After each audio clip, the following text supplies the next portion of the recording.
I now call upon the Assistant Minister for Home Affairs, the Honourable Ratu, Rakuita, Vakalalabure.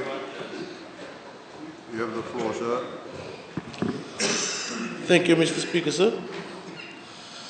The Honourable Speaker, the Honourable Prime Minister,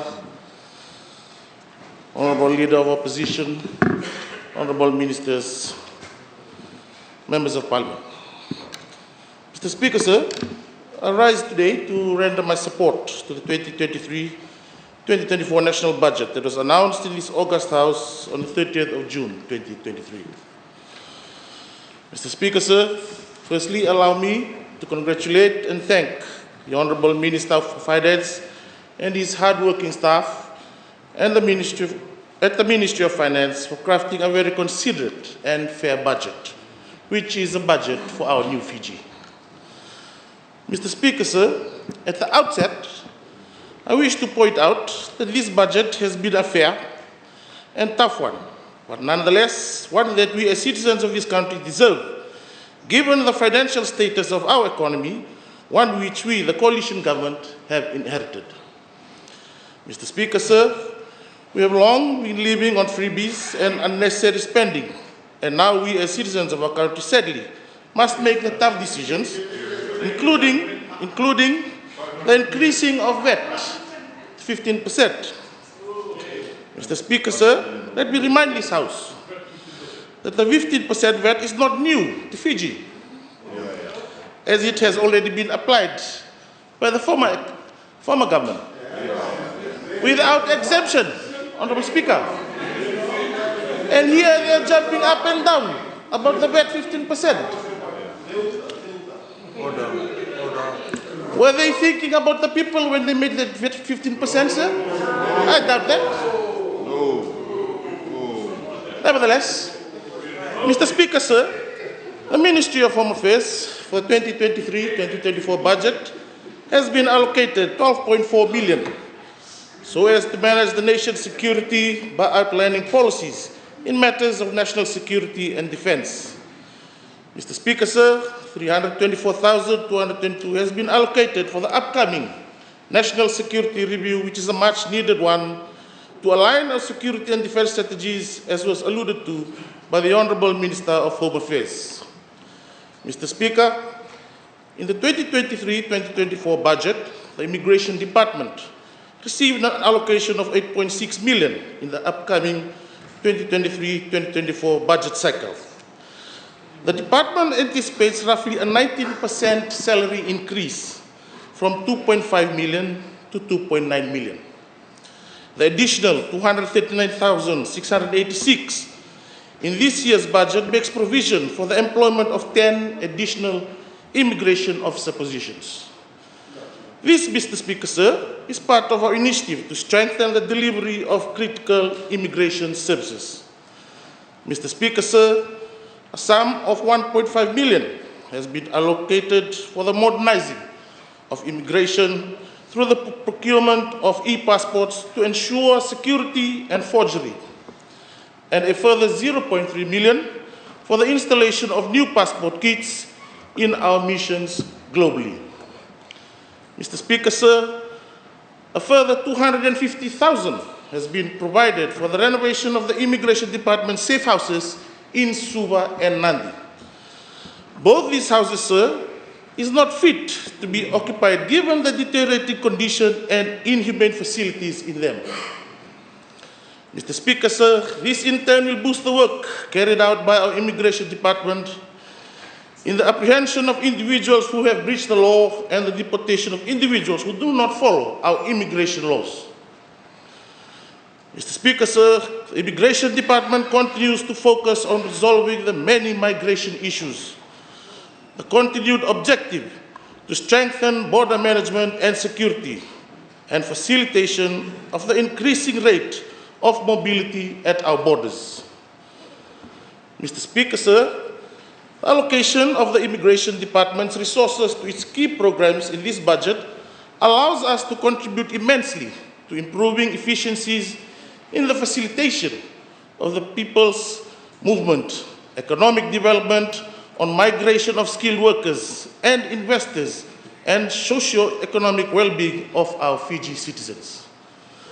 Mr. Speaker, sir, the department is committed to creating new avenues to improve the ease of doing business and ensuring that all facets of the department function in accordance with the global best practices. With that being said, the department is pursuing few projects to enhance and raise the standards of immigration service delivery. Mr. Speaker, sir, this budget will bolster various immigration systems and processes. As alluded to yesterday by the Honourable Minister of Home Affairs and Immigration, it will also strengthen and further enhance border security priorities in combating internal and external threats. Given that Fiji is still a developing economy, the budgetary allocation for immigration will further reinforce and revamp travel and trade and ensure that Fiji adheres to international standards. Mr. Speaker, sir, the 2023-2024 budget is a progressive and a considered one for the Immigration Department. The budget prioritizes resourcing the department on more staff and technology to ensure efficient and effective delivery of immigration services. I thank the government for its understanding of the ongoing challenge of resource constraints with the Immigration Department. The department has already taken some action to reduce the load on issuing temporary work permits. They will also consider broader immigration law changes that will better position Fiji in the global economy and take advantage of people's increased mobility and utilize this financial budget wisely. Mr. Speaker, sir, the damaging effects of unnecessary spending debt left by the previous government have rattled and tarnished the Fijian economy. Such a statement is evident in various failed projects that the previous government traversed on. And to name a few, Mr. Speaker, sir, the famous Lotoka swimming pool, Govind Park, and as Honourable Ketanlal would agree with me, our very own South-South market that we have always been waiting for. Now, Mr. Speaker, sir, these are some of the reasons why the opposition has been asking why are there no capital expenditures. I understand, sir, there's a lot of things that we need to do first before we start off with something new. However, Mr. Speaker, I feel empowered to stand here and say that the 2023-2024 budgetary allocations includes every citizen of this beloved country. And that ensures that we all move forward stronger, despite the challenges that had ravaged the nation for the past decade and a half. Such sentiments are evident in the 2023-2024 budget allocations, as it involves all Fijians, regardless of differences, especially vulnerable marginalized groups, the elderly who have sweated to build this nation, the current working population, and the young rising generation who are the future of Fiji. For instance, Mr. Speaker, sir, the increased allowances for the social pension scheme from 147.7 million to 200.2 million to support our elderly citizens shows the compassionate and moral responsibility of this government. This is also reflected in the budget allocation for the education sector, receiving a whopping yet deserving 845 million chunk of the budget. In all its totality, this adds up to the national security of Fiji, prioritizing the lives of every Fijian, young, youth, and old, and ensuring that no one gets left behind, Mr. Speaker, sir. Yet, may I say, Mr. Speaker, sir, this is what defines the coalition government. Mr. Speaker, sir, I would also like to take this time to acknowledge the allocation and increased budgetary allowances for the Turangani Koro and Turangani Abuses. Sir, this is a timely allocation for the Turangani Koros and Turangani Abuses, as they are the guardians of our various villages across Fiji. Such finances will enable them to carry out their work effectively, sir. Furthermore, sir, I would also like to commend and acknowledge the forgiveness of the tertiary and loans debt. Mr. Speaker, sir, 55,000 students and families are debt-free thanks to the coalition government budget. In fact, Mr. Speaker, sir, many students were not paying the debt anyway. Mr. Speaker, sir, it was eventually a failed scholarship scheme, which should have not been brought to life in the first place. Mr. Speaker, sir, maybe we should ask the students, what scholarship system do they want? Fortunately, Mr. Speaker, sir, they have answered. And that's why we are sitting on this side of the House, and they are sitting on that side of the House.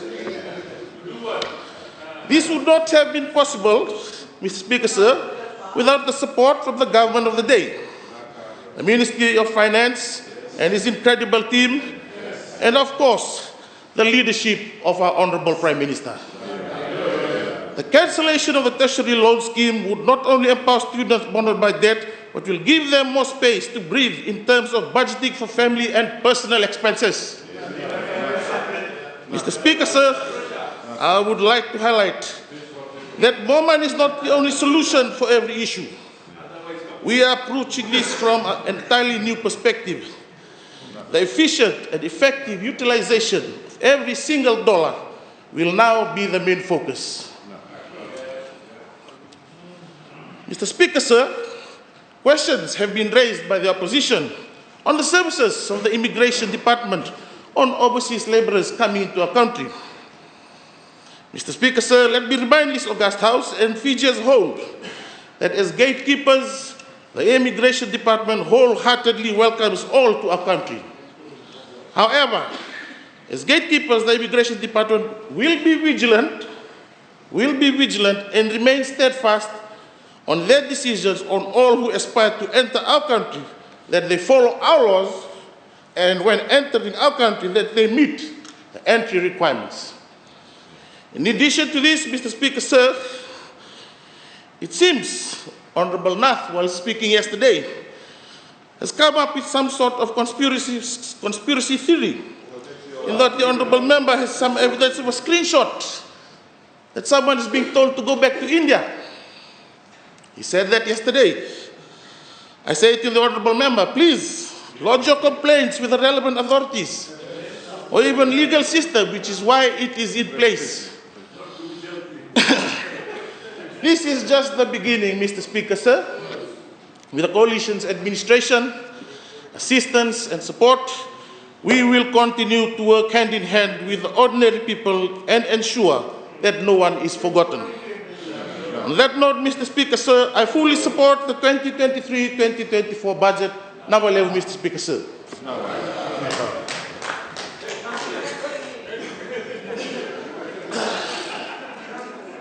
Thank you, Honorable Ratu.